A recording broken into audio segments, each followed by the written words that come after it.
আধিপত্য বিস্তার নিয়ে ফরিদপুরে টর্চ লাইট জ্বালিয়ে দুপক্ষের সংঘর্ষ হয়েছে। এ ঘটনায় একজনের মৃত্যু ও নারীসহ অন্তত ৪০ জন আহত হয়েছেন। পুলিশ জানায়, আধিপত্য বিস্তার নিয়ে দীর্ঘদিন ধরে ভাঙ্গা উপজেলার ঘারুয়া এলাকায় দবির মাতব্বরের সঙ্গে একই গ্রামের বজলু মুন্সির বিরোধ চলছিল।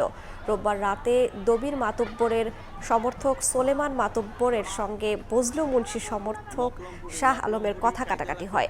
এক পর্যায়ে দুই পক্ষই টর্চ লাইট জ্বালিয়ে দেশীয় অস্ত্র নিয়ে সংঘর্ষে জড়িয়ে পড়ে। খবর পেয়ে পুলিশ ঘটনাস্থলে এসে পরিস্থিতি নিয়ন্ত্রণে আনে। আহত নারীসহ অন্তত ৪১ জনকে উদ্ধার করে উপজেলার স্বাস্থ্য কমপ্লেক্সে নিলে কুদ্দুস মোল্লা নামে একজনকে মৃত ঘোষণা করেন চিকিৎসক।